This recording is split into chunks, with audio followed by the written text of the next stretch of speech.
नमस्कार मित्रांनो, आज आपण सीना दारफळ या गावी दिगंबर शिंदे जे राष्ट्रसेवा दलाचे जुने सैनिक आहेत आणि इथं आम्ही पूरग्रस्तांना मदत करण्यासाठी जेव्हा आलो होतो त्यामध्ये त्यांची भेट झाली आणि बोलता बोलता सेवा दलाचे लोक आलेत असं म्हणाल्यानंतर त्यांनी काही आपल्या जुन्या आठवणी सांगायचा प्रयत्न केला। तर आपण त्यांना विचारूया की ते राष्ट्रसेवा दलामध्ये इथं जी शाखा चालायची ती शाखा कोण घेत होतं?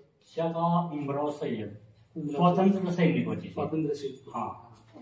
आणि त्या शाखेमध्ये किती मुलं असायची साधारण त्यावेळेला? साधारणतः 50-60 मुलं असायची। आणि तुम्ही वयाच्या कितव्या वर्षी शाखेवर जात होता? येता 4थी पासून ते 11वीपर्यंत शाखा अटेंड करतो। आणि शाखेवर काय चालू असायचं त्यावेळेला? शाखेवर खेळ, गाणी आणि काय महत्वाच्या ज्या गोष्टी असतात ते सांगत होते। तुम्हाला काही गाणी आठवतात का त्याच्यामध्ये शाखेवर म्हणत होता? काही गाणी मला नावं सांगा म्हणजे किंवा बोलता आलं तर। सदैव सैनिका पुढे जायचे, नामागुची तवा कधी फिरायचे। एक तास या देशाला, एक तास करा श्रम, एक तास हात असू दे घोषमुखी, हात असू दे सकलाच्या, एक तास।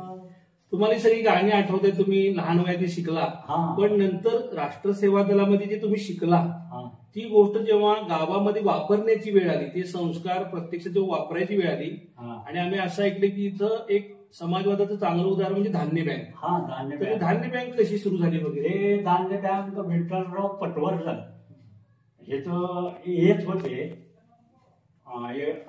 बरेचसे लोक येते, एस.एम. जोशी, यदोनाथचे, बाबा आडा, हे मधु दंडवते, प्रमोदसाहेब दंडवते, मुन्नासाहेब गोरे, आमचे वारसेचे पन्नाला सोडाना, बापूसाहेब काढायचे, हे सगळं वर्षातून एक वेळ पाहून पण येत होते।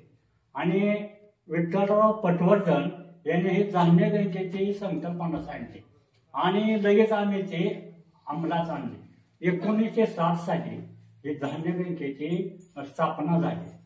सुरुवातीला मला वाटतं 47 क्विंटल धान्य जमा झाले। सुरुवाती जे मोठे शेतकरी होते त्यांच्याकडून 50 किलो शेअर जमा करून घेतला आणि जे गोरगरीब लोक आहेत, मजूर, त्याने वाटत होते आणि त्याने एक मुदत दिली, अक्षय तृतीयेच्या आत हे जे धान्य आहे ते सगळ्यात परत करायचं आणि धान्य वाटप करताना 5 किलो शेअर त्यांचा जमा करून घ्यायचा। अशा पद्धतीनं जवळजवळ 2750 क्विंटल धान्य जमा झालं। ही खूप मोठी गोष्ट आहे की अशा पद्धतीनं समूहानं आपण असं म्हणू शकतो की जगणं जे असतं, आपल्या अडी अडचणी आणि त्यावेळी जे सावकार होते ते शेतकऱ्यांच्याकडून मुद्दल घ्यायचे, आपलं एक पोतं द्यायचे, पण त्याच्या बदल्यामध्ये व्याज म्हणून जे एक प्रकारची लूट त्यावेळी होत होती ती थांबवण्याचा प्रयत्न अशा सगळ्या सेवादल साथींनी केलेला आहे मित्रांनो। आमचे तुझे तुकाराम शिंदे, बरोबर, त्यावेळी ते सरपंच होते। तुम्ही ही शाळा जी आहे पलीकडे शाळा, ही शाळा सीना दारफळ मध्ये, या शाळेचं काय महत्व आहे नवभारत विद्यालयाचं? सीना म्हणजे 1900 किती साली तर स्थापन झाली? 70च्या आसपास। नाही अगोदर आहे आणि 67 स्थापन झाली। बरोबर। आणि बापूसाहेब काळे त्यावेळेस असताना त्यांची मान्यता मिळाली आणि या धान्य बँकेमार्फत आम्ही शाळेचं वसतिगृह चालवित होतो आणि त्या वसतिगृहाला हे धान्य बँक आहे, त्यातून सगळं मुलाचा खर्च भागत होतो, म्हणजे त्यांचं जेवण, राहण्याची व्यवस्था। ही धान्य बँकेतून नफा म्हणा किंवा ज्या काही गोष्टी उपलब्धी होती ती सुद्धा तुम्ही मुलांच्या वसतिगृहात मुलं शिकावीत अशी गरीब मुलं जी आहेत खेड आहेत ना, बरोबर, त्या खेड्यातील सर्व मुलं इथे येत होती आणि त्यांची राहण्याची, जेवणाची सोय। मग तुम्हाला आता असं वाटतं का की पुन्हा राष्ट्रसेवा दलानं जोमाने काम करायची गरज आहे? आताची परिस्थिती बघितली तर तुम्हाला असं वाटतं का आजूबाजूला पाहिल्यावर की सेवा दल पुन्हा उभं राहिलं पाहिजे? हो वाटतं ना। आणि त्यासाठी महाराष्ट्रात जे काही कार्यकर्ते आहेत त्यांना तुम्ही असं म्हणा की बाबांनो आमच्यावर संस्काराला आम्ही उभे राहिलो हो आणि आताच्या काळात सुद्धा सेवा दलाची फार गरज आहे. गरज आहे.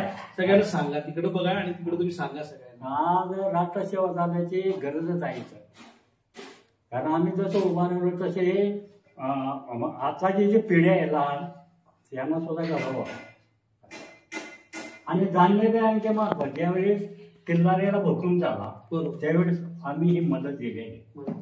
धान्य याला किल्लारी धान्य आता जो पूर आला हा. त्या पुरामध्ये राष्ट्रसेवा दलाच्या सहकार्याने महाराष्ट्रभरातून मदत केली हा आणि तुमच्यासारखे जे बुजुर्ग आहेत हा त्यांनी सुद्धा गावाकडं वडीलच्या नात्यानं पाहावं हा आणि येत्या काळामध्ये जर सेवा दलाचं शिबिर असेल हा. तर त्या शिबिरात मामा आपण भेटूया. हो. तुमच्याशी बोलून मला खूप खूप आनंद झाला.